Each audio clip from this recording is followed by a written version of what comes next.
Pavarotti, Richard Tucker, and Victoria de Los Angeles. The well-remembered makeup worn by Norman Traegle and Samuel Raimi as the devil in Mephistopheles was Mr. Elson's creation. Mr. Elson's work was seen on many installments of the PBS Great Performances series, on Live from the White House, and on several other programs. Mr. Elson was responsible for the wig and makeup design for the 1983 Broadway revival of On Your Toes, starring Natalia Makarova, and the 1981 off-Broadway production of Miss Julie for the Roundabout Theater Company. Act 1, Scene 1, San Diego, 1974, Fall, Dennis's apartment. Scene opens with Charles sitting on the bed in his boxer shorts.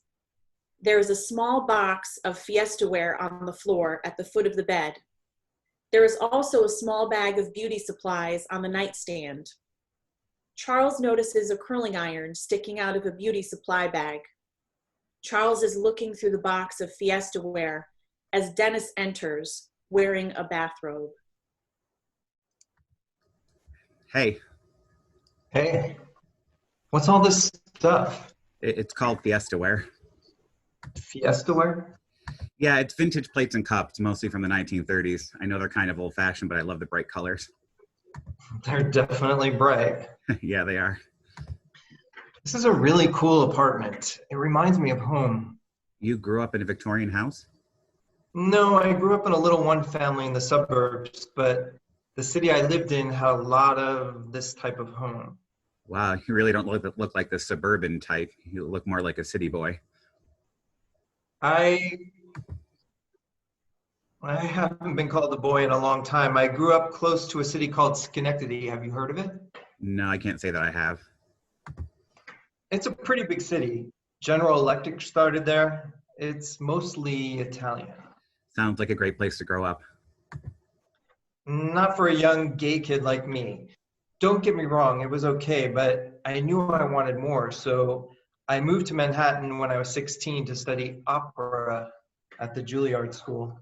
All by yourself at 16, and your parents just let you go? I think they knew upstate wasn't really my scene. Besides, I wasn't by myself. My parents made one of my cousins go with me. They wanted him to keep an eye on me, you know, just to make sure I didn't go wild. If they only knew. I'm guessing there was no way of taming you. I had my fun, but I wanted to do opera so badly that I wasn't going to let anything get in my way of becoming a star. A star? I wish. It was always my dream to go to Juilliard and become a lead opera tenor, but I was only good enough to be in the cloister, which I found out wasn't such a bad gig. I got a job at City Opera in Manhattan. I traveled everywhere. I met some great people. Then I met Beverly Sills and changed my life. My life changed. Who's Beverly Sills?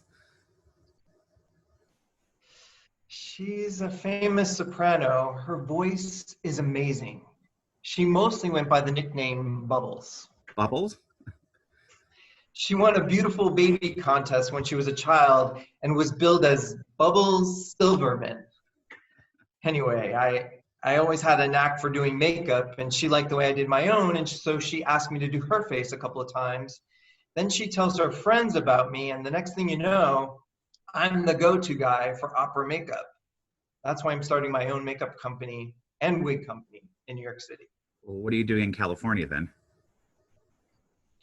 Max Factor does all the wigs for MGM, and they're getting out of the business. So I'm buying out their entire wig collection. That must be costing you a pretty penny. Not me. I have investors. A wealthy couple from Chicago believes in my talent and feels I should take a chance. I guess you could say I'm pretty charming. I'd have to agree. I mean, do you always just meet men on the street and charm them up to their apartments? I wouldn't call what I did charming you. I had to chase you a little. After all, you did duck into that bookstore. I don't usually get picked up on the street like that. You almost lost me in the nonfiction section, but I like the chase. I had to chase my own boyfriend, but I caught him. Your boyfriend? Does that bother you? We have an agreement. I agree not to tell him anything, and he never questions me. That's very 70s of you. I like that. I guess it is a very 70s thing. It's more of a Manhattan thing. I wouldn't know. I've never been to Manhattan. Oh, it's the most amazing place. The whole city is like one big pickup scene. Bathhouses and back rooms. The coolest place is a section of Central Park called the Rambles. It's like there's a man behind every tree just waiting to play. Sounds a little different from where you grew up, huh?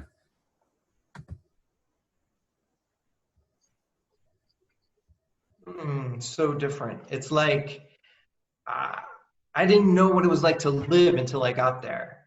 The whole city just has this vibe that I can't explain. You're gonna love it there. I'm sure if I visit there someday, I will. Why not now? What are you talking about? Look, I'm an amazing makeup artist, but I can't style wigs to save my life. I already have one wig stylist named Edward, but I could use someone like you. I don't know how to style wigs. Really? Charles grabs a curling iron out of the hairstyling bag on the nightstand and waves it in Dennis's face. Really? Well, this begs to differ. I cut and style hair. That's perfect. I can design the style. You can set it and style it. It's just like doing hair. But I don't know anything about wigs, and I hate opera. All that crazy high-pitched singing in Italian. I can't even understand what the hell they're saying. What are you laughing at? You are very cute when you ramble. Listen, I just met you. We shared a nice afternoon together, but that's it. I'm very happy here, and I would never move. Ugh. Stop laughing at me. Here, take your clothes, your 70s Manhattan charm, and leave. Okay, I just thought I'd show you what it's like to live. Excuse me, you don't even know me. I live a lot. Oh, really? How many men have you slept with? I really don't think that's any of your business. Have you ever been to a bathhouse? A back room? I didn't think so. Just leave. Fine. If you want to stay in California setting old ladies' hair every Friday, that's fine by me. But you could have more. I don't want to become someone in your man stable. You really are irritating, you know that? I thought I was charming. You were charming. Look, it seems like a great offer, but I don't know you, and you don't know me. I could be a murderer. You are not a murderer. Not with that innocent face. You know, not every gay man wants to live in New York City. Did you even stop and look around to see how beautiful San Diego is? Maybe if you look past the manhunt, you see things differently. I see what I want to see. I am not blind to beauty. Don't forget, I'm an artist. Oh, please, you do makeup. I wouldn't call that art. Really? Charles goes to his bag. He takes out a photo album of his work and throws it on the bed. What's this? Open it. Dennis sits on the bed and opens the album. He starts looking over the photos. You did these, Charles? Yes. They're really beautiful. Who's this? That's Samuel Ramey as the devil in Mephistopheles from the opera Faust. It's my favorite makeup. It was the first makeup design that was my full creation. That was the moment I knew I wanted to start my own company. Who taught you how to do this? I taught myself. When I was a kid, I did a lot of singing in choirs. That's when I fell in love with opera. I started buying as many records as I could, and I studied the pictures and the inside. I used to make myself up in the bathroom. After a while, I wanted to make up other people, so I'd invite my aunts and my uncles over. I'd assign them parts in the operas, then I would make up their faces to look like the characters and direct them. Dennis turns the page in the book. And that's me working on Beverly Hills. She's beautiful. These are really amazing. I'm sorry I said you weren't an artist. I should have known when I saw your hands. My hands? You have the hands of an artist. No way. I have the hands of an Italian peasant. Dennis picks up a loose photo that fell out of the book when he opened it. Who's this? That's me, performing in the ensemble of Pirates of Penzance. You look very handsome in this picture. Are you blushing? I don't blush. Look, I have to go. It was great meeting you. I hope you have a great career as a cosmetologist. If you're ever in Manhattan, look me up. Thanks, I will. Maybe you can take me to my first opera. It's a deal. Oh, here, you forgot your picture. You keep it. Well, then here, take this. Dennis goes to the box and pulls out a cup. I have so many, and maybe when you use it, you'll think of this San Diego afternoon. No, it's yours. I'd hate to break up the set, but bring it with you if you visit. By the time I get to Manhattan, you'll have forgotten all about me. No, I won't.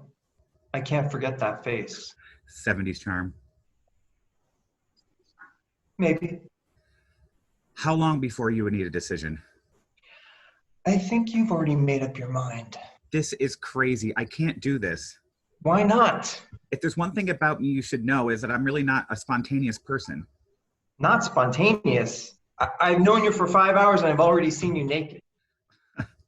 There you go. There's that cute smile. When I moved to Manhattan, I was scared out of my mind, but it changed my life. It was the best decision I ever made. Let me show you how to live. Okay. Okay. Just please don't make me regret this, but if we're going to do this, we're going to be doing this as friends. Deal. Friends.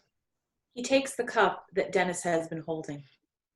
Your plane leaves in a week. He leaves. Dennis is left sitting on the bed. End of scene. Act 1, Scene 2, New York City, Spring 1976. Split scene, the wig studio and Charles's bedroom. The set has a table with 2 wig styling stations for Dennis and Edward. There is a shelf with wigs. There is a small table with a phone. There are 2 makeup chairs. Dennis and Edward are styling wigs in the studio. They are smoking. Edward is styling a wig for an opera, and Dennis is styling a hairpiece for Charles's mother, Angela. Right there, outside the bar, I told him, I just can't keep doing this. If you want to be with me, you have to leave your wife. I'm not just going to be your little secret anymore. I mean, it's the 70s, right? The gay revolution is here, and it's real, honey. Pull back the veil and come out. Yeah, but aren't you still legally married to Jenny? Separated. That really doesn't matter. Besides, this isn't about me. This is about him and his inability to accept who he really is. Well, maybe you should try meeting someone outside of a back room. That's not really the point. Bitch, what's wrong with you today? I'm nervous. Charles isn't here yet, and his mother's coming into town. So? So? What do you mean, so? I'm nervous. If I don't get her hairpiece right, I'm going to die of embarrassment. Girl. Girl, what? Stop being so dramatic. His mother isn't that bad. I've met her. She's kind of amazing. She's like a mix between Joan Crawford and Betty Davis. Well, if they were born in upstate New York. And that's supposed to make me feel better. You just described the 2 biggest divas in the entire history of Hollywood, and it's supposed to make me calm down. You know how much she means to him. Girl, you need a Quaalude. Relax, he'll be here soon. Scene shifts to Charles's apartment. We see the mug Dennis gave Charles in scene 1 on the shelf. Charles and a hustler named Brian enter his bedroom. Wow, this place is pretty groovy. I've never been in an apartment on Riverside Drive before. I don't get outside of 42nd Street much. Or Central Park. Maybe. You care if I smoke? No, let me get you an ashtray. The hustler takes off his jacket and sits on the bed. You want one? Thanks, but I don't smoke. You don't? I know it's hard to believe, but not everyone smokes. Brian looks out the window. The view from your window is really impressive. That's why I wanted this apartment. The view of the sunrise is amazing. I'd like to see it sometime.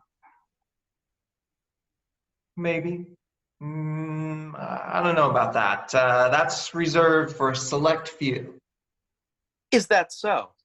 Well, maybe if we didn't meet in Central Park, I'd have the privilege of that view. Maybe, maybe not. You know, you're kind of irritating. You can leave if you want to. But then you would win, and you would miss out. Miss out? I don't have much time. You're going to have to impress me with all your tricks pretty quick. You think you can keep up with me? You have no idea, kid. Charles goes to the phone and dials. The lights return on the studio. The phone rings. Elson and Associates. Hey, it's me. Where are you? At my apartment? What are you doing there? Your mother's going to be here any minute. During the phone conversation, the hustler takes out a small vial of cocaine and a spoon. He does a bump. He strips down to his underwear for Charles and starts unbuttoning Charles's shirt and pants. I got held up at the Met. I had to swing home for a minute. Is everything all right? We didn't lose a contract, did we? No, nothing like that. I won't be long, half hour at the most. What am I supposed to do with your mother? Brian offers Charles a bump. No thanks. No thanks what? Huh, what?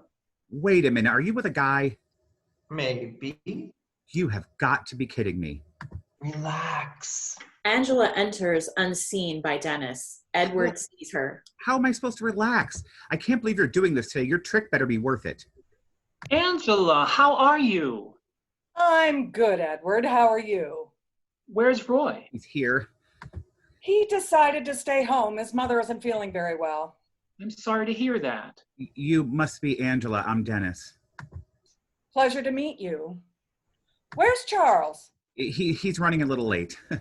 Dennis returns to the phone conversation. Yes, thank you so much. So when can we expect the delivery?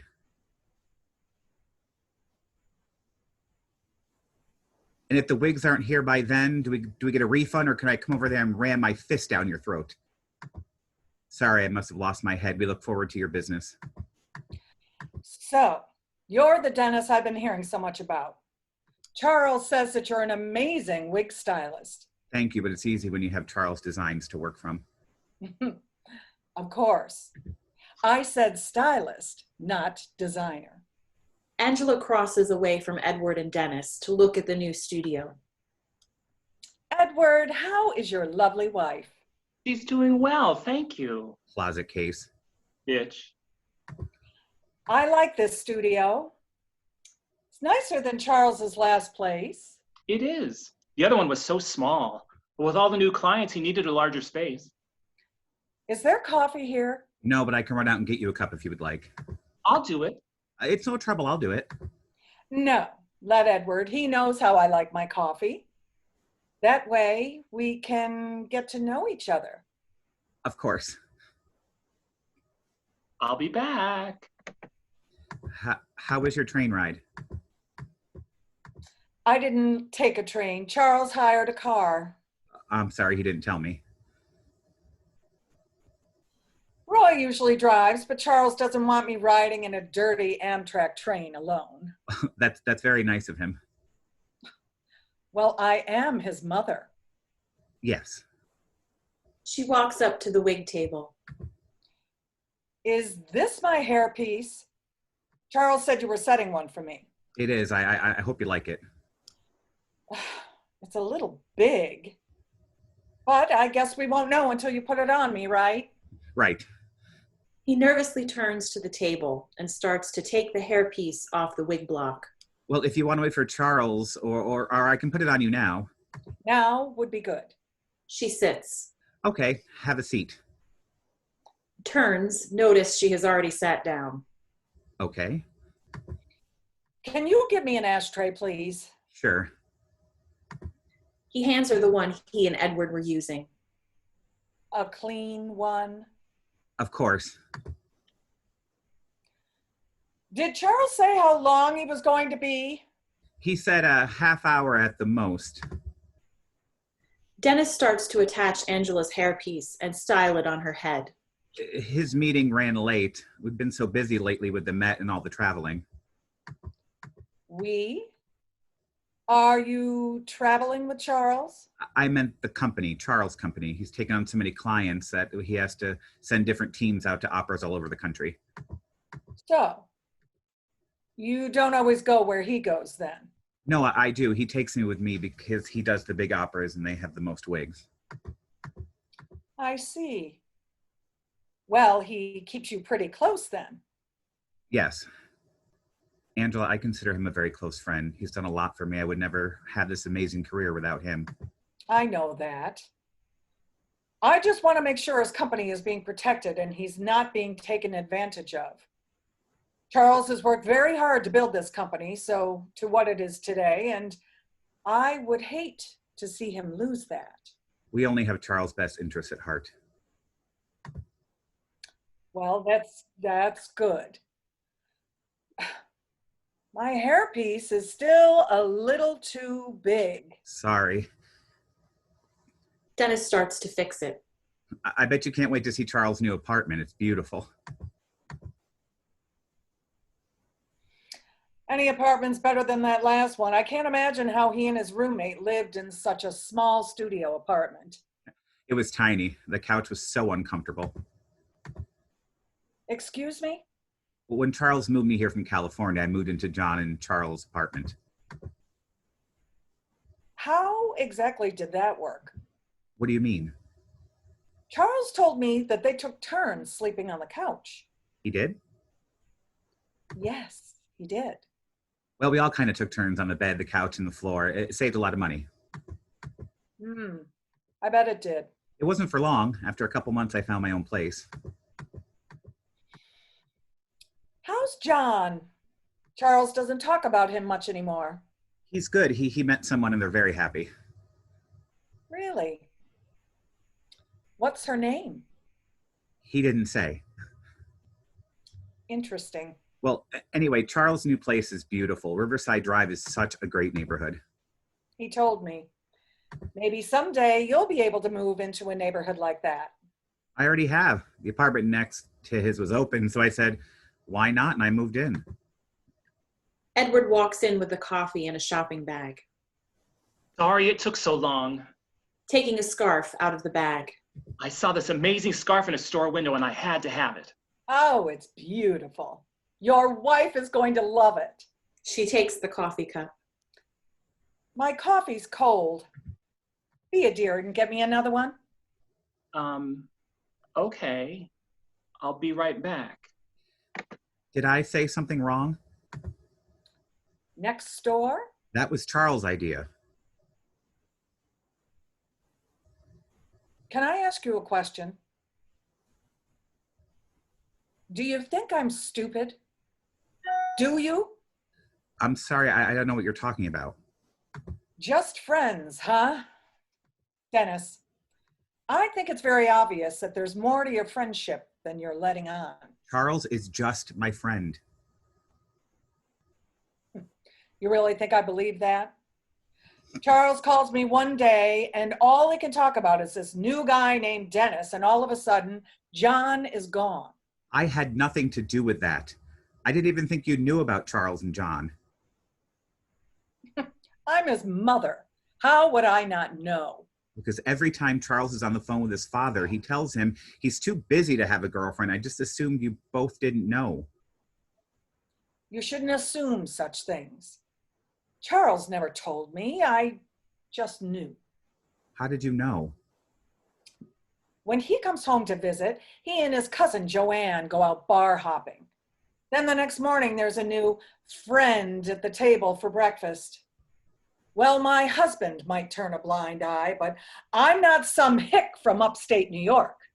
I didn't think you were. Listen, I can assure you we're just friends. I would never hurt Charles. I owe him everything. If anything, I'm very, very, very protective of him. Good. Keep it that way. I'm counting on you to keep an eye on him. Here's your coffee. Thank you, Edward. She takes it and drops it in the waste paper basket. Well, boys, it looks like Charles isn't going to get here anytime soon. I have an idea. Let's go grab a drink and do some shopping. But we have some wigs that still need to be set. Oh, Charles won't care. I'll talk to them. By the way, Edward, that scarf will not go with that outfit. Scene shifts to Charles's bedroom. Charles and the hustler are finished having sex. Well, that was interesting. Where did a young kid like you learn to do that? 42nd Street? Ohio. You're from Ohio? You surprised? You don't look like a country boy. Not everyone from Ohio looks like a farmer. Well, next time I'm in Ohio, I better start cruising the cornfields then. I wouldn't do that unless you want to get your ass kicked. Besides, not all of Ohio is covered in farms. Pretty rough there for a gay kid, huh? It wasn't too bad as long as you didn't flaunt it, which I never did. That made me pretty popular with guys in our town park bathroom. Then my father found out, kicked me out of the house. Gave me $50 to leave town. I was on the next train to Manhattan. Shit, it's 5 o'clock. Listen, I have to go. Do I get to see you again? We'll see. You're very attractive. Thank you. I have to get a picture of you. A picture for what? I don't want to forget my Ohio boy. I have a name. Brian. Well, Brian, strike a pose and a smile. Brian holds up the bed sheet. Just as Charles snaps the Polaroid picture, Dennis walks in. Hi. Oh my God. Oh, hey. Oh, hey? Is that all you can say is, oh, hey? What's wrong? What's wrong? While you were here banging this trick, I was shopping at Macy's with your mother and Edward. Really? This isn't funny. Actually, it kind of is. Yeah, well, street trade, no one asked you. His name is Brian. Are you serious right now? I have to piss. Brian exits with the bed sheet wrapped around his waist. After he leaves, Charles goes to the bed and gets a photo album from under the mattress. He opens it and finds a place to put Brian's picture in it. I can't believe you did this to me. You knew how nervous I was to meet your mother. Can you relax, please? No, I can't. You know, in the first 5 minutes of meeting her, she accused me of breaking up you and John. She did? Stop laughing. What are you doing? Putting Brian's picture in my man book. You have a photo album with pictures of your tricks? Only the good ones. Jesus Christ, Charles. Dennis starts looking at the picture album. Oh my God. I'm surprised you could walk after that one. Have you been drinking? Yes. You don't drink? Well, I did today because after we went shopping, your mother wanted a drink and Edward, in all his stupidity, suggested we go to Stud Bar. You took my mother to the stud? No, Edward did. I said, that's probably not the kind of bar you would like. And she looked at me like I slapped her in the face and said, I can go anywhere I would like. Come on, Edward, let's go to the Stud. We sat at the bar, Edward disappeared into the back room, and I was left sitting at the bar with your mother. After 4 martinis, she decided Edward must not be coming back, and she wanted me to take her to Charles' apartment. Where is she now? In your living room. Are you kidding me? Brian just walked in there wearing a bedsheet. You should have thought about that before you picked up a trick in Central Park. Hello, Charles. Hello, Mother. Ah, you look good. I'm starving. I want to go out and eat.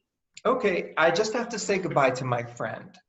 Brian, that kid from Ohio, Yes. I invited him. Oh, dear God. Dennis, did you say something? No, I was just clearing my throat. Okay, good. Now, Charles, I want Italian. Good Italian. Does Brian like Italian? Apparently. Excuse me? He does. Mother, why don't you go and wait in the living room and we'll leave in a few minutes. Well, hurry up, Charles. I don't want to be waiting too long. Okay. She starts to exit as Brian enters. And you, pants are not optional. Got it. Brian and Charles start to get dressed. This is a Twilight Zone. Are we really going to dinner with your mother and some hustler? I'm in the room. I realize that. Listen, it'll be fine. It's just dinner, and then we'll bring her to her hotel, okay? This is crazy. But it's fun. Loosen up a little. Yeah, loosen up. No one's talking to you. Stop it. Come on. By the way, your mother knows you're gay. I know my dykey cousin Joanne told her, but that's all right because I told her parents about her and her gym teacher, Mrs. Spinelli. Charles exits. Move your feet, street trade. End of scene.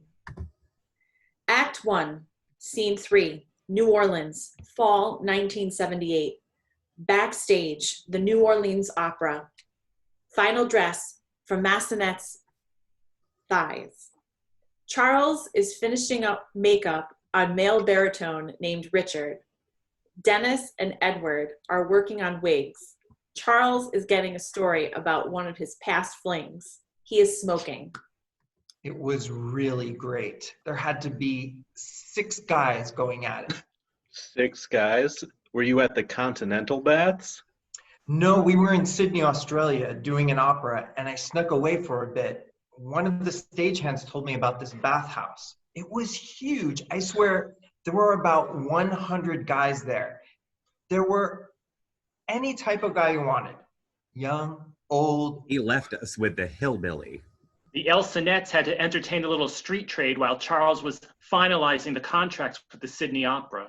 The Elsonettes? Yes, they think it's funny to call themselves the Elsonettes. It's like he's Diana Ross and we're the Supremes. Dennis and Edward strike a Supremes-like pose. Can we get back to the good story, please? Yes, please tell us all about the sweaty fun you had going down under. Anyway, so there we were all going at it, and I don't know what came over me, but I just jumped right in the middle. It was so hot. There were even leather guys. Leather never really did it for me. All that elbow deep stuff scares the shit out of me. And the thought of wearing a jockstrap gives me horrible flashbacks of gym class. I don't know. Jockstraps are kind of hot. Good to know. Anyway, it was really great. Until he got home and had to face Hurricane Brian. I don't think that's really important. Carol, a soprano, enters. Charles, What's wrong? it's that director. I hate him. He has no artistic vision. It's just go to the left and sing, enter and sing and exit. I can't stand it anymore. Carol, you're doing amazing in the show. Thank you, Dennis, but that jerk won't let me bring anything new to this role. I want to do it in the nude like it's supposed to be done, but he wants me to wear a stupid body stocking. Carol, you know, nothing you say is going to change his mind about the nude scene. What do you care? You could walk on stage, take a shit, and that bastard of a director would come in his pants. Oh, oh my God, I can't believe I said that. I'm sorry, Richard. Have you tried talking to him? No, I'm trying not to be difficult. I'm new to the business. I need the work. Listen, honey, it's not about being difficult. I have an idea. I think it's time you spoke up for yourself. I think I know the perfect way to do that. What do you mean? Sit down. Look, when I was at Juilliard, I watched the opera greats fight for what they wanted. Carol, you deserve to be heard. I've already tried that, Charles. He won't listen. Then it's time to get creative. Let's stage a good old-fashioned diva fit. Charles, you're going to get her fired. No, I'm not, Dennis. Do you think Pavarotti and Beverly Sills got where they are today by settling for second best? Do you trust me? I don't know. Richard, what do you think? It couldn't hurt to try. Hey, I'm listening. I'm going to go out there and tell everyone that you refuse to go on tonight unless you get to do the nude scene. Then you come out, start yelling about the scene, your artistic views.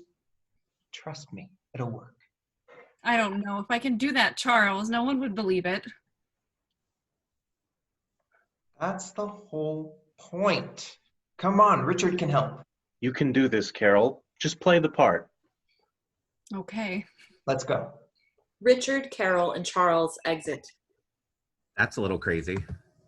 If she gets her way, it will be worth it. Besides, you love it when Charles stirs the pot. Then you walk into the room and calm things down. What does that mean? Nothing.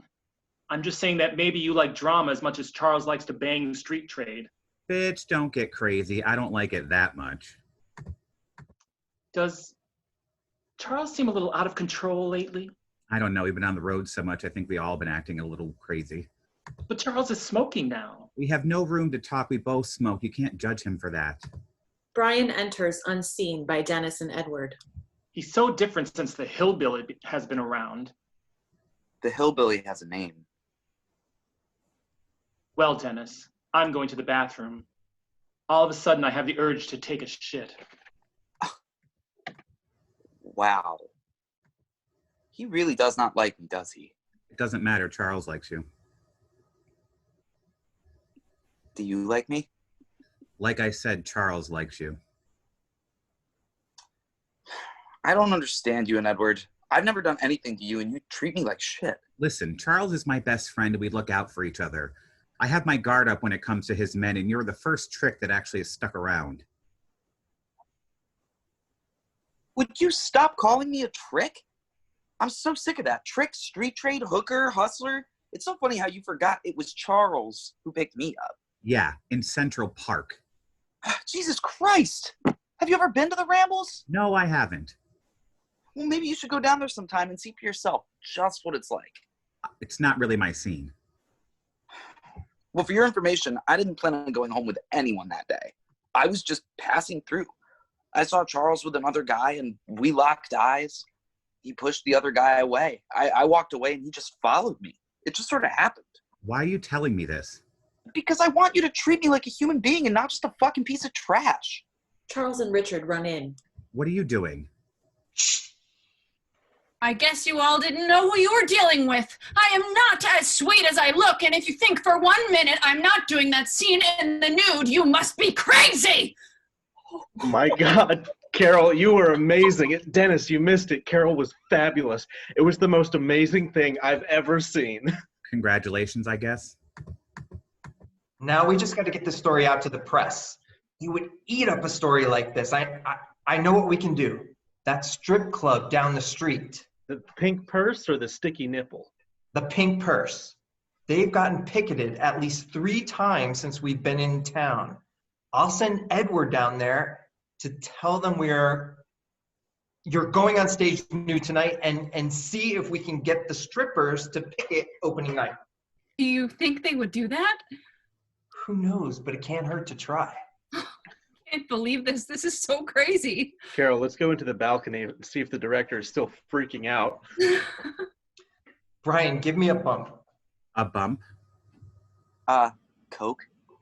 I realized that, Brian. I just didn't realize that Charles was into that stuff. Every once in a while. Do you want some? No, I'm going to go head to stage left and set the quick change wigs. Don't worry about it. With all this excitement, they are not starting on time tonight. Well, if they do, I want to be ready. Are you okay? I'm fine. No, you're not. I don't want to talk about this right now. Don't mind me. Can you give us a minute? Sure. He walks over to the wig styling station and does a line. Brian leaves the vial on the table. I'll just leave this here. What's going on with you? Me? What's going on with you? What are you talking about? The Coke? Not just the Coke, it's the hustlers, the cigarettes. You smoke? Yeah, but it's not like you. I don't know what your problem is with Brian is. He's a trick you picked up. So what? People meet in all different ways. That's fine, but this kid is head over heels for you. When you go off and fuck someone, Edward and I are stuck lying for you. What do you want me to do? You know I've always been like that, and I'm not going to change for anyone. Charles, no one wants you to change who you are, but you have to be honest with him. I don't care if you want to have your cake and eat it too, just let him know. I will. Fine. Fine. What are you smiling at? You're acting like my mother. Are you serious with that? You are such a bitch. What? What? You just compared me to your mother. I'm sorry. You are so going to pay for this. The next time you're off banging some piece of street trade, I'm bringing Ohio boy there. Now who's being the bitch? I'd be careful what you say right now. End of scene. Act 1, Scene 4, New York City, spring, 1979. Backstage at the Metropolitan Opera. Charles is working on Richard's makeup again, and Dennis is fixing Richard's hair. Have you called James back at the Cincinnati Opera about La Traviata? He called 3 times last week. I'll call him tomorrow. And what about this On Your Toes revival? What about it? I thought you said you didn't want to do musicals. It could be big for us. Musicals are getting popular again, and this would open doors for us. But On Your Toes is kind of old-fashioned, isn't it? It doesn't matter. It's a start. Trust me. You're the boss. Where's Edward? I sent him to the apartment to get our tuxedos for the party. I thought Brian was doing that. I don't What? want to talk about Another this right fight? now. I don't want to talk about this right now. Don't mind me. It's not you, Richard. I have a lot of things on my mind today with opening night and my mother in town. We had 12 operas in the next 4 months. I just feel a little overwhelmed. And I'm sure Brian isn't helping. Dennis, please. Fine. Sorry it took me so long. I ran into Brian. By the way, you're welcome, Charles. I calmed him down. You two aren't getting a divorce anytime soon. What did you say? I told him you were working late in the studio with us last night, and that's why you didn't come home until 5 a.m. I don't understand why it matters anyway. You never cared what your hustlers thought before. Oh, it's been 2 years. I think he's past the hustler stage by now. We hear the overture to La Boheme. That's my cue. Thank God. Have a great show, Richard. I put the tuxedos in the other room. I have to get ready for the quick changes. Do you want me to meet your mother after curtain and call her and give her to the party? Yes, and we'll meet you there once we're all set here. And bring her right to the party. No pit stops. Okay. Are you all right? I'm fine. I'm just tired. Well, you shouldn't have stayed up so late last night, slut. You should talk. Me? I was in bed early. Were you? Yes, I was. I saw you. You saw me where? In the park. The rambles. It's okay. I've never done that before. It's just after we left the studio last night and you said you were grabbing a nightcap, I knew where you were going. I just followed you. I almost turned around a couple times, but you always talk about the rambles like it's the best place on earth. When I was following you, I looked up at the sky and it was so clear. It was like the perfect night. When you walked in the park, I waited a couple minutes and then I went in. And? It was amazing. I mean, you know me, I'm not like that, but I just felt so free. Was it just one? Yes, he was very nice. I told him this is my first time in the park. He was very sweet. It was kind of romantic. I'm guessing it's not usually like that. Oh God, no, it's never like that. It's a place to find a quick little treat and be done with it. They never stick around. You occasionally see them there again or randomly see them walking in Manhattan with their wives. Dennis, why are you crying? I don't know. Just breathe and The relax. person that followed you into the park last night is not me. That's not what I want. I know that, but it's okay to let yourself be free every once in a while. I can't be that person. I just want to be with someone. Then date someone. I worry about you. You never date anyone, and when you, Edward, and I go out to the bars, you go home alone. Charles, I'm not like you. You walk into the Stud, order a drink, and within 10 minutes you have the cutest guy in the bar wrapped around your little finger. I can't do that. You don't have to do that. I have been with hundreds of men. I'm dating someone I met in Central Park, but I sleep with at least 3 other guys every week. Do you really want that? There's going to be a time in my life when That is going to get old. Brian enters unseen by Charles and Dennis. Don't look up to me when it comes to men. I may look happy, but I'm not. Charles touches Dennis's face. Well, this is great. Brian, You son of a bitch, you're not happy? that's not what I meant. Nah, it's just what you said. Maybe I should leave. No, you stay. You look pretty comfortable there a second ago. What are you talking about? You know exactly what I'm talking about, Dennis. Charles? Mother, what are you doing back here? Oh, you know I hate the La Boheme. I got bored. Hello, Dennis. Brian? Angela. Your son is an asshole. Jesus, Brian. How dare you speak to me like that? What is going on here? Ask your son and his boyfriend. He flips off Dennis and exits. Charles, what is he talking about? Nothing. I'll be right back. Isn't anyone going to tell me what's going on? Brian has the wrong idea about something. I see. It's nothing. You look like you've been crying. I've had a very long day. I'm tired. Do you have an ashtray? Yes, but it's not a clean one. We also have coffee, but it's cold, and I don't have time to run out and get you a hot cup either. You seem on edge. After all these years, do I still make you nervous? A little. Come on, Dennis. You've spent the last couple of Christmases with our family, and I still make you nervous? I'm not a bad person. I know. Then relax a little. Any ashtray is fine. Charles enters with Edward. Charles has a bloody lip. That motherfucker, I'll break his neck. What happened? My God. It's nothing. Nothing. You're bleeding. The stage manager came and got me. Charles and Brian were beating each other up outside the stage door. You're lucky no one else saw you. We could lose this contract. Get me a towel. Edward, please. It's fine. It's just a little cut. It's not fine. It's gushing. You might need a stitch. I told you, I never trusted that little piece of shit. Stop it, all of you. Edward, get backstage. Mother, can you please just go back to your seat? Edward will bring you to the party after the show, and we'll meet you there. I'm not going to the party. I didn't come all the way here to get yelled at. I'll be at my hotel. Don't you have some wigs that need to be fixed before Act 2? Yes. My lip is fine. I'm sorry I yelled at you. It's okay. Although I think your mother's not gonna forgive you that easy. Listen, let her go to her hotel. When I'm done with the wigs, I'll go talk to her. Here, take the towel. I'm gonna wash my hands.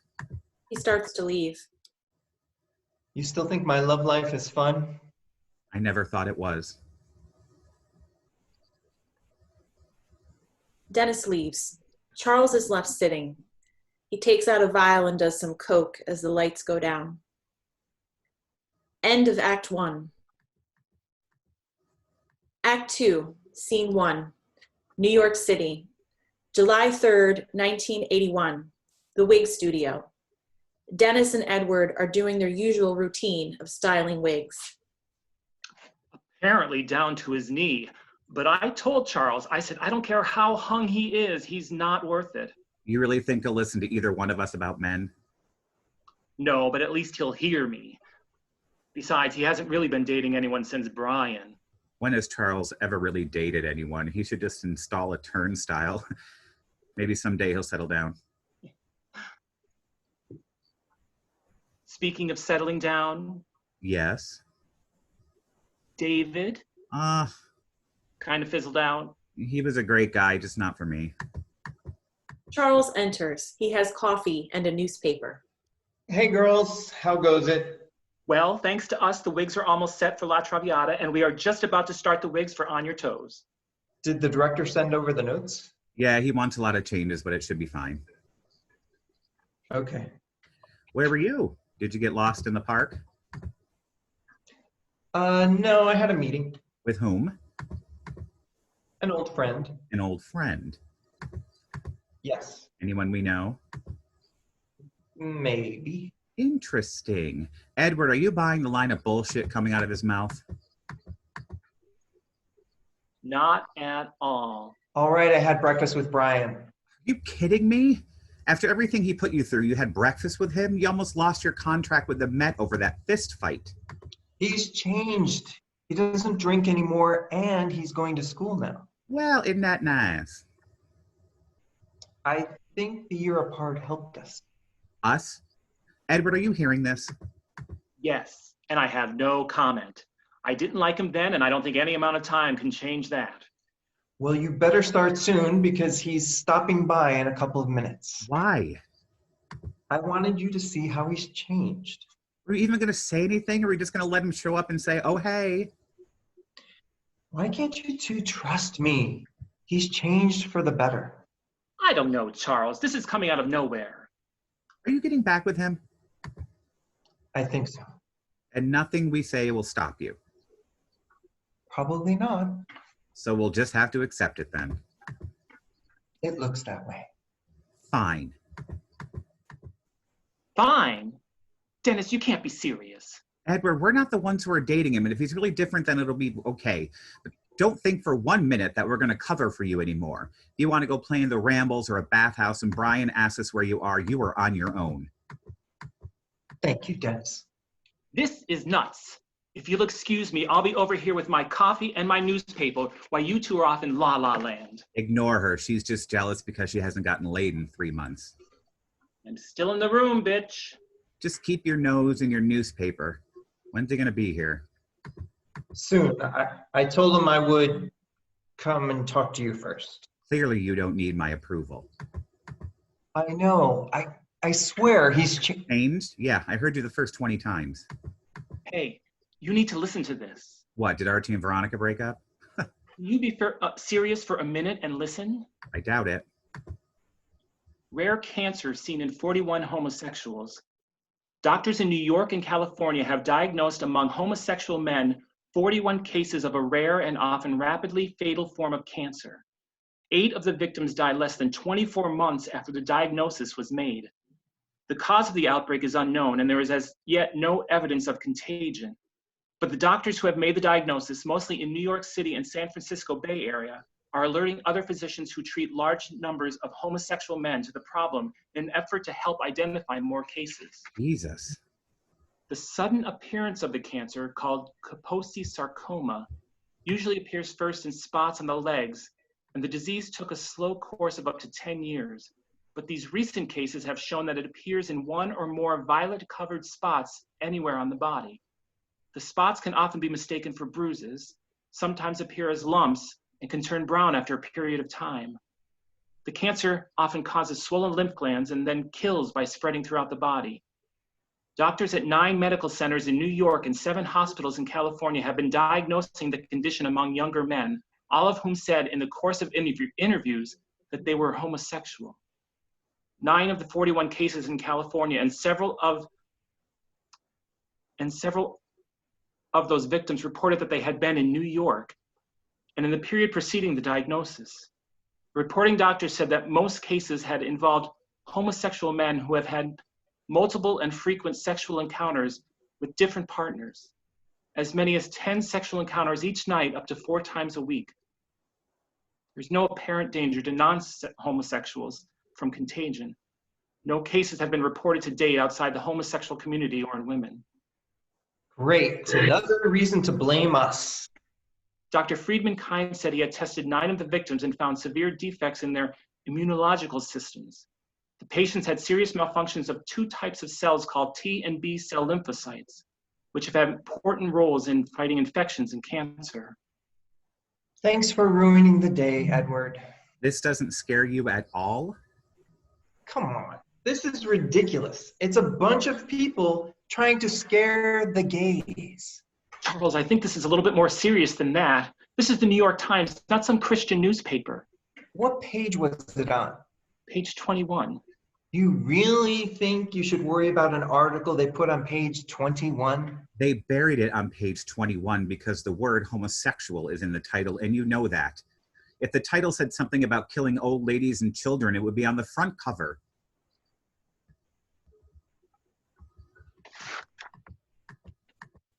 Hey, everyone. Hey. Hi, Dennis. Hi. Did I come at a bad time? No, Edward and Dennis are getting all upset over some stupid newspaper article. Are you talking about the Times article? Yes. Everyone's talking about it in the village. You've read it? Yeah, this article's got a lot of people really scared. I have to get out of here. It's fine. You don't have to go crazy over this. I don't know what the problem is. He's scared. I'm a little scared too. Stop it. This is nothing. I don't know, Charles. I don't want to talk about this anymore. I'm not going to let some stupid newspaper article dictate how I live my life, and neither should you. I'm getting out of here. You two can sit here and wallow in your own misery. Should I go talk to him? No, I'd let him cool off. So, Yes? bet you never thought you'd see me again? I always had a feeling that you'd be back. Really? Yeah, they don't have a cure for herpes yet. Some things never change. Wait, stop, I'm sorry. Listen, Dennis, we don't have to be friends. The only reason I came here tonight is because Charles wanted me to. He wanted me to prove to you and Edward just how much I've changed. Yes. I know, Charles told me 100 times before you got here. I told him I didn't have anything to prove to you two. I've never given you two any reason to hate me, and you both made my life hell. You never even gave me a chance. What was I supposed to do, Brian? He picked you up in Central Park. Will you let that go? Who gives a fuck where we met? I was happy with him. I know I was a little crazy back then, but we all were. I wasn't. Well, excuse me, I'm not proud that I drank as much as I have, but I've seen you drunk. But I never got out of control like you did. I would never jeopardize Charles' career by starting a fight with him outside the Met of all places. That could have ruined him. That wasn't my fault. Did he ever say I hit him first? No. But you just assumed it was me. Sorry. It's okay. You're his best friend. It's what you're supposed to do. Let's just call it even. Even for what? I'm not gonna lie. I was always jealous of your relationship with Charles. He never trusted me or opened up to me like he did to you. Our relationships are very different. I'm his best friend. It's my job not to like you. No, Charles' mother's job is not to like me. Her job is not to like anyone. Do you think you can deal with me and Charles? Maybe try to be nice? Can you at least try that? I can't guarantee anything. Can I get a hug? Don't push it, street trade. Fine. Yay. Dennis hugs Brian. If you hurt Charles, I will sell you to the highest bidding leather daddy I can find. You hear me? Oh, don't threaten me with a good time.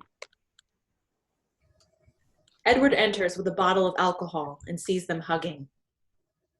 I don't even want to know. It's all right, Edward. We like Brian now. You like Brian. I don't. You all right?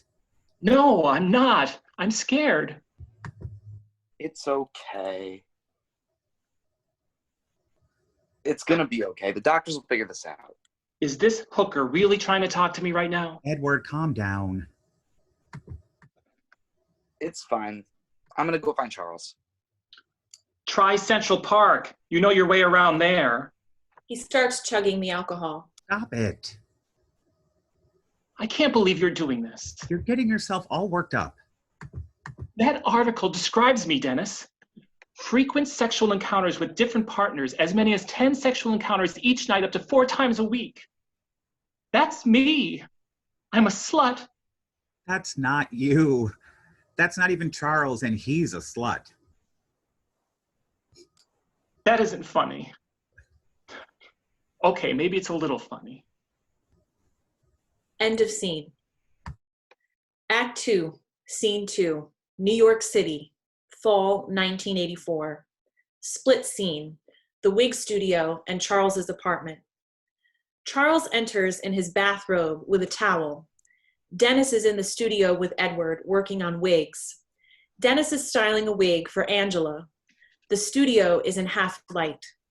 Charles pulls on his boxer shorts and takes off his bathrobe. Charles sits on the bed and looks at a visible lesion on the bottom of his foot. Brian enters. Hey, what do you want for dinner? Oh my God, what is that? What's what? On the bottom of your foot. Is that what I think it is? Stop Oh my being God, it paranoid. is, isn't it? Stop being paranoid. It's just a bruise. No, it's not. It's a lesion. You have it, don't you? What are you talking about? You know goddamn well what I'm talking about. Scene shifts to the studio. I mean, she should be here soon. I don't know why she likes to come to the studio and not Charles' apartment. Maybe she likes to see you first. Very funny. I think she's worried about running into one of his friends. Maybe I should tell her there hasn't been a lot of new friends lately. Yeah, he's kind of slowed down, huh? Well, we've all slowed down. What show is that wig for? It's not for a show, it's for his mother. She stopped wearing hairpieces and decided to go for full wigs. Well, I guess if your son owns a wig company, right? Do you think Charles looks okay? He looks fine. That cold he had just took it out of him. That doesn't worry you at all? Everything worries me now. He went to the doctors and got it checked out. He's fine. Hello, everyone. Angela, how are you? I'm doing good. Thank you, Edward. Angela, Dennis, you look well. thank you. So, is this my wig? It is. It's a little big, don't you think? But then again, you always make them big. But then I fixed them before you leave, and they're perfect. Where's Charles? Scene shifts to Charles's apartment. You had that cold for 3 months. I thought you went to the doctor to get checked out. I lied, all right? I was sick of you and Dennis bugging me about it. You haven't said anything to Dennis yet? No, because there's nothing to tell. I'm fine. You're not. You're sick. This disease is real, Charles, and people are dying every day. Shut up. Stop saying that. I'm calling Dennis. Please don't. My mother is in town. I have to go to the studio. No. Just sit there. He dials the phone. The phone rings in the studio.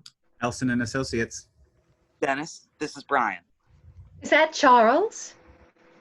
Is that Charles' mother? Don't let her know it's me. No, Angela, it's the Met. Into the phone. Is something wrong? Yes. Can you come to Charles' apartment right now? Of course, I'll be right over. He hangs up the phone. Angela, I'm sorry. I have to run to the Met. There's an emergency with a lace front on one of the wigs, and they don't have time to bring it to the studio. Why can't someone fix it there? Because it's something I have to do. Can you fix Angela's wig for me? Once I'm done, I'll swing by Charles' apartment and we'll meet you here, and then we'll go to dinner. Did Charles make reservations? As far as I know, he did. Scene shifts back to the apartment. What's taking him so long? The studio isn't next door, you know. I can't believe you lied to me. Can you please calm down? No, I can't. Not about this. You can't let something like this go. We've lost so many friends to this already. You're making a big deal of nothing. Can you please sit down? How can you be so calm? What am I supposed to do? This could be nothing. Charles? Brian? We're in here. Sorry it took so long. What's wrong? Nothing. He's just acting crazy. Show him. Show me what? Nothing. I said show him, goddammit. Charles lifts up his foot and shows Dennis the lesion. Oh my Silence. God. Oh my God, Charles. Don't look at me like that. I thought you went to the doctors. Well, he lied. Charles. Don't do that. I'm not sick. Okay. I still think you need to see a doctor. Can you at least do that, please? Fine. If it will make you too happy, but there is nothing wrong. Charles? What is she doing here? I have no idea. I told her I would meet her back at the studio. She thinks I'm at the Met. The Met. Yes, I had to think quickly. Finish getting dressed. I'll go out there and talk to her. No, don't. She doesn't know we're back together. Jesus Christ, Charles. Give me a break. She's not easy to talk to. Angela enters, holding her wig. Charles? Oh, am I interrupting something? Mother, no, we were just about to leave and come back to the studio. What are you doing here? I waited long enough. Besides, Edward was doing a horrible job on my wig. That was a quick trip to the Met, Dennis. It was a quick fix. I see. Did you make reservations for dinner? Yes, I did. Are you feeling okay? You don't look well. I'm just getting over a cold. We should go. Brian, can you bring my mother downstairs and have the doorman flag a cab? Sure. It's nice to see you again, Brian. I trust you've cleaned up that mouth. Yes, I'm so sorry about that. Dennis, I'll leave the wig in the living room and we can fix it later. Okay. Brian and Angela leave. Are you sure you feel up for dinner? I have to. Just go. I'll be down in a minute. Are you crying? No. Are you laughing at me? I'm sorry, but this is the first time I think I've ever seen you cry. I know. You're always the one crying. Ouch. You're going to be fine. I know. I'll meet you downstairs. Charles is left sitting on the bed. During the scene change, Charles steps downstage into a single light special. The male nurse enters with an IV pole. He dresses Charles in a hospital gown and hooks him up to the IV bag. The actress playing Carol enters, dressed as a nurse, wearing a face mask. The male nurse does not wear a face mask. She brings in a small chair and turns down the sheets of the bed. Charles gets into the bed and the nurse exits. End of scene. Act 2, Scene 3, May 1985. Charles's hospital room, St. Vincent's Hospital. Dennis enters. He is wearing a mask. He is carrying a gift and a food in a to-go container. Look ridiculous. Thank you. He takes off his mask. They wouldn't let me come in here unless I wore this. I tried to tell them I'm not gonna catch it by just being in here. Well, for doctors, they seem to be as scared as everyone else. Where are your parents? I sent them to get something to eat. My mother was stressing me out. Every time the doctors mention AIDS, she tries to correct them, which only causes a fight. And my father just sits in the hallway. He doesn't really deal with things well. Don't get yourself worked up. Did you eat today? I brought you some food from the memorial. I can't. I just get sick. It's liquid lunch for me. Can you hand me that cup of water? How was the memorial? It was beautiful, a little over the top. There had to be 15 drag queens there. People were asking about you. I really wanted to go. They understood. I saw Brian there. Brian was at Edward's memorial? Yes. He said even though Edward was so mean to him all those years, he still kind of cared about him. He asked about you. That's nice. Can we talk about something else? Come on, he just wants to talk to you. I don't want to talk to him. Charles, it wasn't your fault. He could have got it from anyone. No one can tell who they got it from. He's a good kid. He doesn't deserve this. He's not attacking bad people. They've even found some straight people who have it now. A male nurse walks in to change the IV. You're supposed to be wearing your mask. I'll be okay. That's what they all say. Can you just put it back on, please? How about you just change the damn bag and get the fuck out of here? I'm just doing my job. It's okay, Charles. I'll put it on even though it makes no difference. I know that. I asked to work on this unit. Not a lot of people are anxious to take care of our kind. I'm sorry. Just keep the mask on when the doctors and nurses are here. Mr. Elson, can I ask you a question? I'm hooked up to an IV pole and I can't leave this room. Do I really have a choice? Is he always this irritating? Welcome to my life. Can you please tell your mother to wear her mask when she's in here? And you think I'm irritating? You have no idea what irritating is until you go toe-to-toe with his mother. Dear God, I need a drink. He's kind of cute. Are you kidding me? I'm not dead yet. I brought you a gift. Charles starts to open the gift. He's having difficulty. You look good. Very healthy. Thank you, I think. Well, I'm just stating a fact. I don't know how many times I have to tell you that I'm not sick. I haven't tested positive.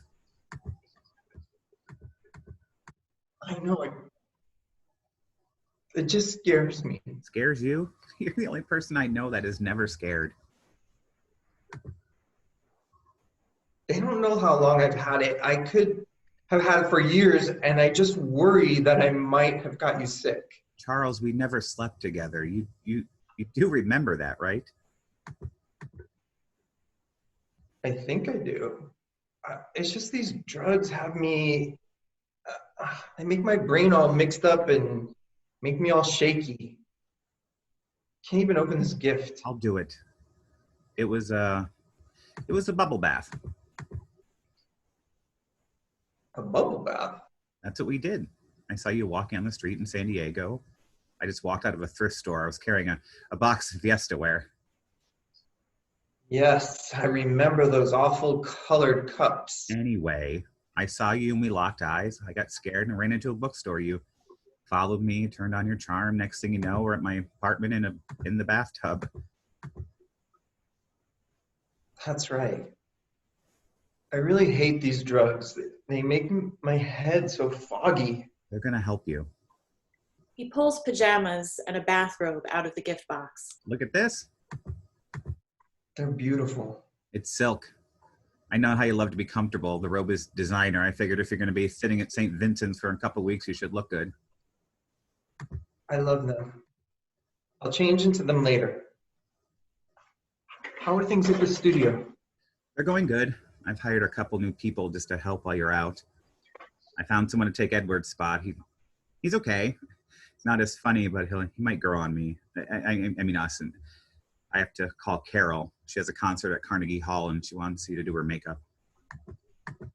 And I have to tell her you can't. She'll have to find someone else. You can do it. You're the makeup artist. I can't do what you do. Yes, you can. You're an amazing makeup artist. When are you going to realize this? No one can do her makeup like you can. You can. I've seen you do it. I can't. You have to. I'll hire someone to fill it in until you come back. What if I can't come back? What's going to happen to the company? I don't know. You never talked about it before. I don't want it to end. I won't let it, but you pay people out of your own bank account. If something should happen, everything goes to your family. There's nothing any of us can do about it. My mother cannot run the company. Can you imagine? There would be a whole division dedicated to styling her wigs. What do you want me to do? I don't know. Do I need to get a lawyer or something? I can see what I can do. I'll call around and see if someone can come here and drop a will for you. I heard of some lawyers working with people who are sick to make sure their final wishes are carried out. When people die, their families are just coming in and taking everything. And Edward's family came in, emptied his apartment, and didn't tell anyone. Nothing was left. It's like he never even existed. No, I won't wear that mask. I'm fine. Just mind your own business. Talk about this later. Okay. This hospital is awful. I wish you would just come home to get better. I'm not coming all the way home to go to the hospital. Manhattan is my home. Dennis, how are you? I'm good, Angela. How are you? I'm good. But can you please stop calling me Angela? You can call me Angie. I've known you long enough. My friends and family call me Angie. Okay, Angie? That's better. How are things going at the studio? Are you keeping things running smooth while Charles gets better?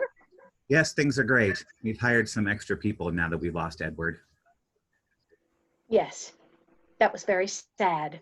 I always liked him. Look, Dennis bought me pajamas and a robe. Well, look at those. Fancy, fancy. I just want him to be comfortable. I'll just hang them up in the closet for later. I have to get back to the studio. I have some calls to make.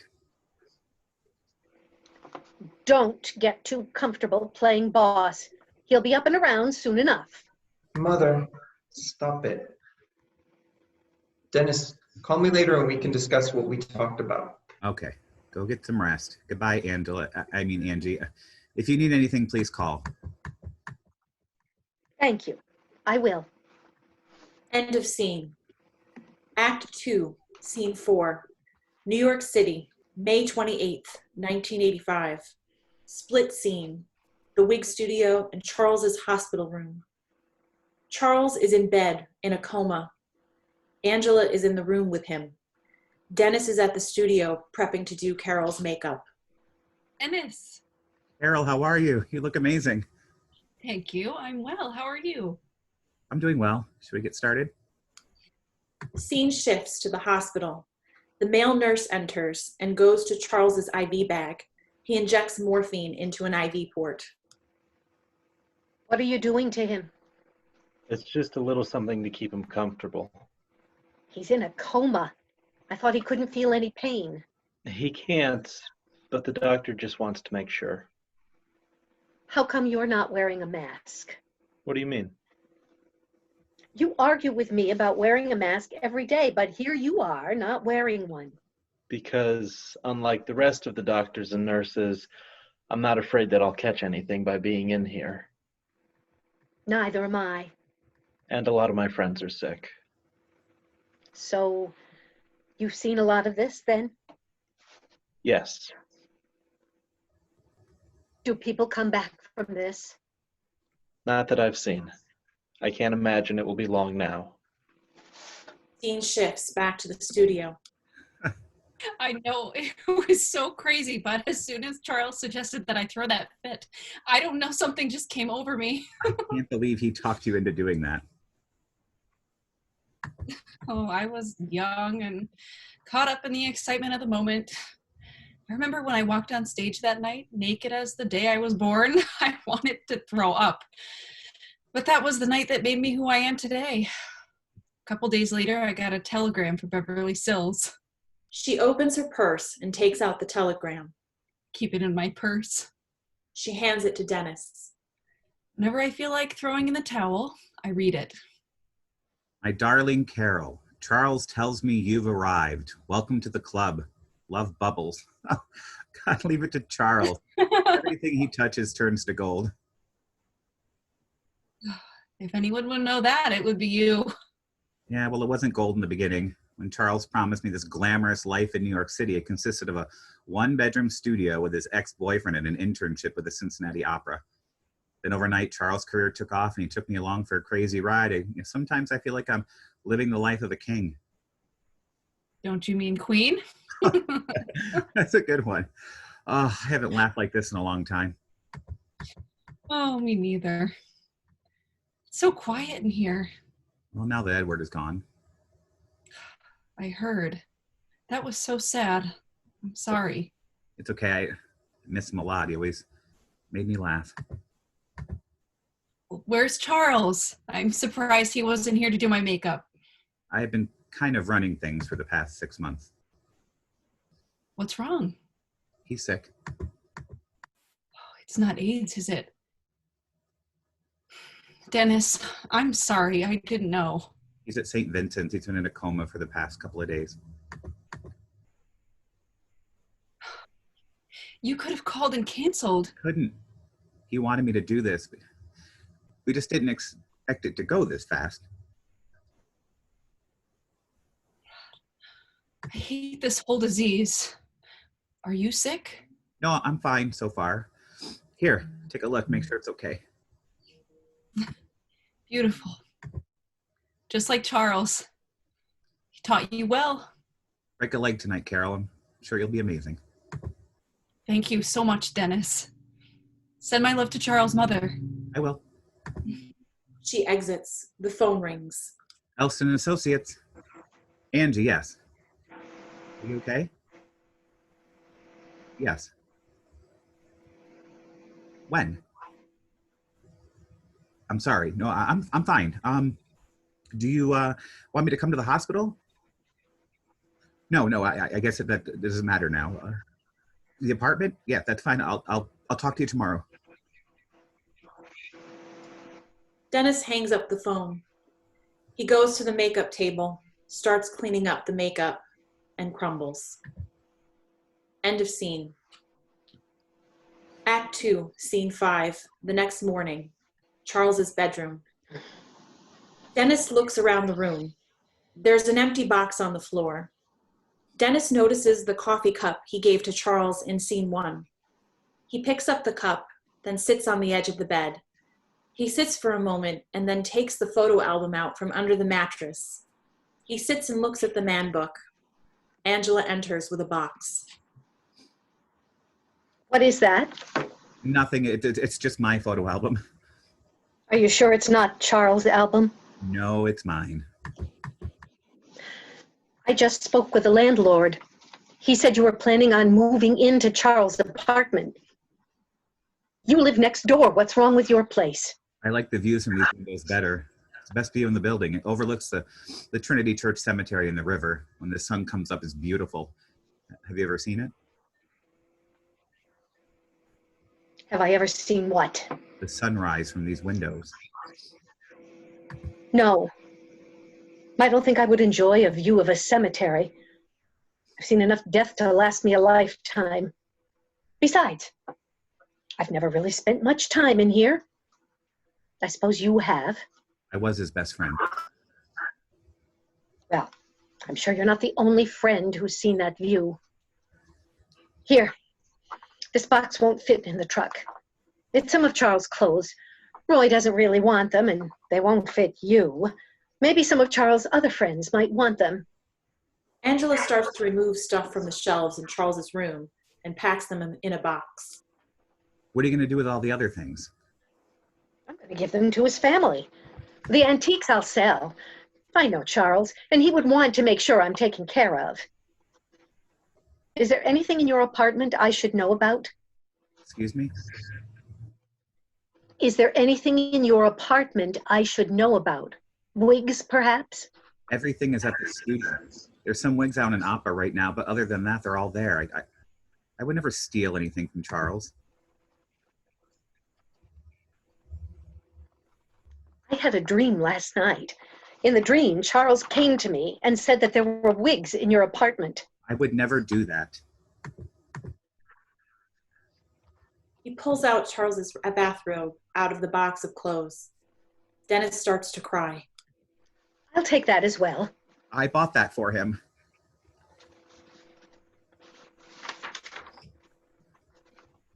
That doesn't mean anything to me.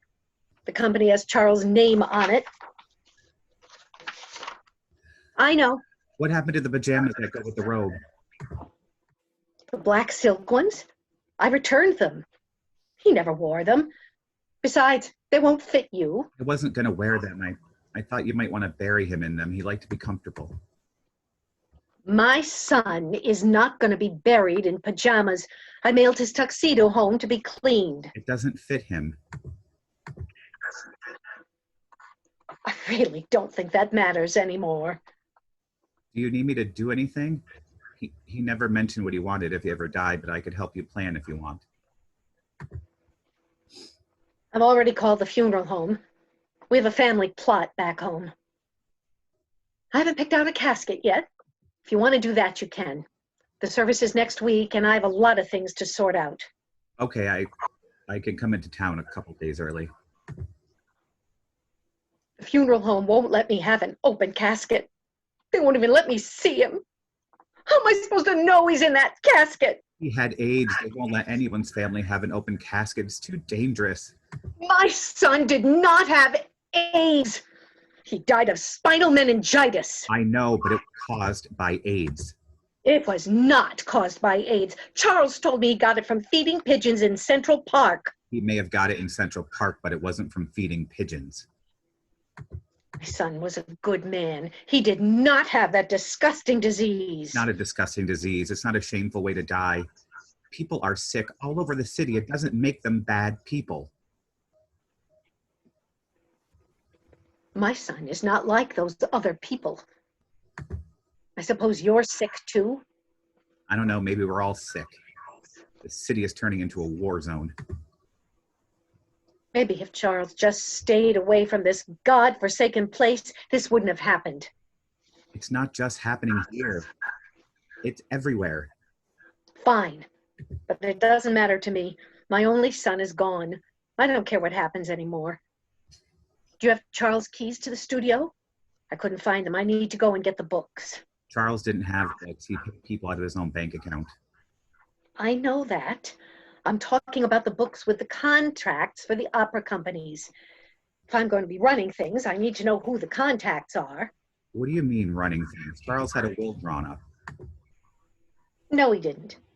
When he was in the hospital, he asked me to get him a lawyer. I know. I was there the day the lawyer came. Well, what did he say? Nothing. I sent him away before I could say anything. Charles was too far gone. I wouldn't want him making any hasty decisions. Well, looks like you work for me now. No, I don't. Angie, he wanted me to... Please, don't call me Angie. You said I could. My friends and family call me that. I'm your boss now. Angela, he wanted me to take over the business. But you can't. You can work for me, but my son wanted me to be taken care of. I'm the one who's been running the company since he's been sick. I'm the one who knows all the contacts. That doesn't mean anything to me. The company has Charles' name on it. I'll walk. So will everyone else. No, you won't. You wouldn't do that to him. You don't think I didn't know about Charles' feelings for you? All those Christmas you spent with us, I saw how he looked at you. He showered you with gifts. He spent more on you than he did on his entire family. So what? You're jealous? I'm not jealous of anyone. What do I have to be jealous about? I've got the company. He wanted me to... No, he didn't. This is over. We will sort this out after the services. If you choose to stay with the company, we can discuss it then. I have to plan my son's funeral. Do you still want me to pick out the casket? Do what you want. She leaves. As the music starts, Dennis steps into the same special Charles stepped into during the hospital scene. He takes out an AZT prescription bottle and takes a pill. He is crying. He cries for Charles, Edward, and himself. The lights fade to black. After Charles's death, Elson and Associates continued to design makeup and wigs for opera. They also designed the wigs for the Broadway productions of Angels in America, Part 1 and 2, Two Trains Running, Jelly's Last Jam, Caroline or Change, and The Wild Party, starring Toni Collette and Eartha Kitt. It is run by Dennis and his husband. The company is no longer in New York City. End of play.